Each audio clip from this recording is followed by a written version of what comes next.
ब्रह्मा जी के मानस पुत्र कश्यप, कश्यप की एक पुत्र था। कश्यप के बहुपुत्र है। कश्यप के द्वारा ही पूरा जगत भर गया है। ये सृष्टि में जो भी संतान आप देखते हैं, जो भी पेड़ पौधा से शुरू करके जीव जानवर, देवता, गंधर्व, मनुष्य, ये सब कश्यप का ही वंशधर है। कोई अगर अपना गोत्र मालूम नहीं है, जानते नहीं है, वो कह देते हम कश्यप गोत्र, क्योंकि कश्यप जी के ही पुत्र सब लोग, मनुष्य, दानव, जानवर, सब कुछ कश्यप का पुत्र। तो कश्यप के एक पुत्र था, उनके नाम था विभांडक। विभांडक बहुत बड़ा तपस्वी था, उग्र तपस्वी था। उनकी तपबल की गाथा पूरा दुनिया में फैल गया। वो विभांडक ऋषि जब तप कर रहे थे तो इंद्र, देवराज इंद्र का डर हुआ। देवराज इंद्र ऐसा ही है कि कोई अगर बहुत कठिन तप करते हैं तो इंद्र को लगता है कि मेरा कुर्सी लेने के लिए वो तप कर रहा है, स्वर्ग राज्य छीनने के लिए वो तप कर रहा है। तो उसने, देवराज इंद्र ने क्या किया, एक अप्सरा, उनके नाम है उर्वशी, तो उर्वशी को भेज दिया कि जाओ जाके नग्न अवस्था में जा करके उसके सामने नाच गान करके और उनको जो है भ्रष्ट करो। एक दिन विभांडक ऋषि नदी में स्नान कर रहे हैं। उस समय वो अप्सरा अपने काम भरी हाव भाव से विभांडक ऋषि के सामने आकर के खड़ा हो गया। तो अप्सरा सुंदर होती है और ऋषि का भी मन थोड़ा सा बेचैन हो गया और काम से भर गया। और काम से प्रीत होने से उनके वीर्य वो जल के अंदर ही स्खलित हो गया। इससे क्या हुआ, वो जल के प्रवाह के साथ वो वीर्य भी बह चले जा रहा है। थोड़ी दूर पे एक हिरनी जल पी रहे थे और जल के साथ वो हिरनी ऋषि के वीर्य को भी पी गया। तो उससे क्या हुआ, वो जो हिरनी के गर्भ में एक संतान उत्पन्न हो गया।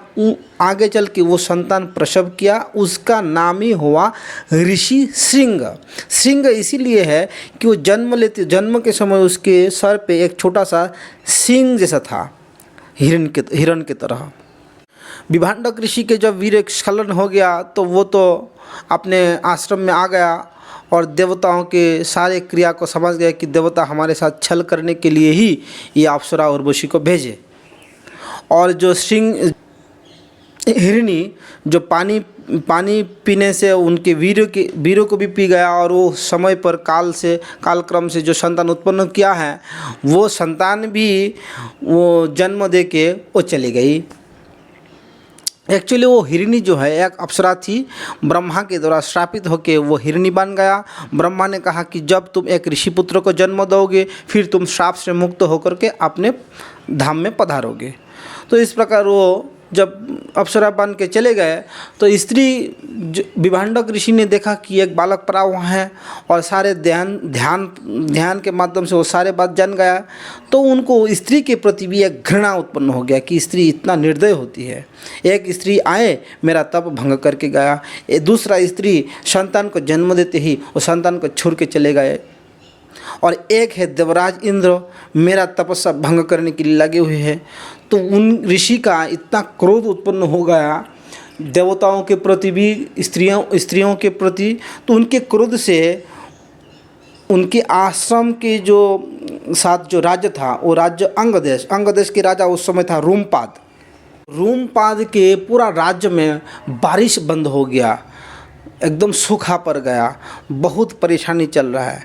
तो अंगदेश के राजा रोमपाद ने अपने मंत्रियों और पुरोहितों को बुला करके एक सभा रखा और कहा कि हे महाराज लोग, आप लोग बताइए हमारे राज्य में अकाल क्यों पड़ गया, बारिश क्यों नहीं हो रहा है, इससे कैसा निजात पाया जाएगा। तो पुरोहित ने बताया कि हे महाराज, तुम्हारे राज्य में जो अकाल पड़ा, अर्थात तुम्हारे राज्य में जो सूखा पड़ गया, वो बारिश तभी हो सकता है कोई ऐसा महापुरुष है जो स्त्री को जानते तक नहीं है, पूर्ण रूप से ब्रह्मचारी है, संसार को बिल्कुल जानते भी नहीं कि स्त्री नाम का कोई चीज़ है। ऐसा महापुरुष अगर तुम्हारे राज्य में पधारे, उनके चरण पड़ते ही तुम्हारे राज्य में बारिश की बौछार होने लगेगा। तो रूमपाद राजा ने पूछा कि ऐसा कोई है क्या, कौन ऐसा है कि स्त्री को जानते ही नहीं है। बोला है, विभांडक ऋषि की पुत्र है, महान तपस्वी, वो अपने पिता से भी आगे आगे पहुंच गया तपस्या के बल पे। वो स्त्री को नहीं जानते, स्त्री क्या होते हैं वो बिल्कुल नहीं जानते, बिल्कुल पूर्ण ब्रह्मचरी ब्रह्मनिष्ठ महापुरुष है, उनको आप लाओ। लेकिन एक सावधानी की बात है, उनके पिता उनको बहुत ही तरीक़ा से रखे कि स्त्री से कभी नहीं मिलाया और संसार के कभी कोई भी चीज़ उसको जानकारी में नहीं है। इसीलिए अगर आप लोग एकदम सीधा सीधा उनके पास जाओगे और कोई स्त्री के साथ जाओ तो फिर वो श्राप दे देगा आप लोगों को। इसीलिए आप लोग बहुत तरीक़ा के साथ जाइए और छल पूर्वक उनको लाइए। राजा ने क्या किया, देवदासी और कुछ सुंदरियों को इकट्ठा करके एक टोली बनाया और इन टोलियों को कहा कि जाओ ये न के नो प्रकार है नो वो ऋषिपुत्रों को यहाँ लाओ। तो वो लोग जा कर के डेरा तो डाल दिया, लेकिन वो ताकते रहते हमेशा कब विभांडक ऋषि थोड़ा दूर जाए और कब उस लड़का से जाके मिले।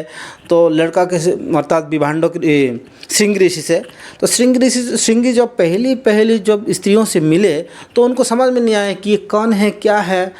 तो वो लोग उनके साथ हाँक करते थे, आलिंगन करते थे, बातें करते थे, तो अच्छा लगने लगते हैं। क्योंकि स्त्री के जो स्पर्श है वो कोई ना कोई जगह पे ऋषियों को या तपस्वियों के तप भंग करने के लिए बहुत बड़ा कार्य समाधान करते हैं।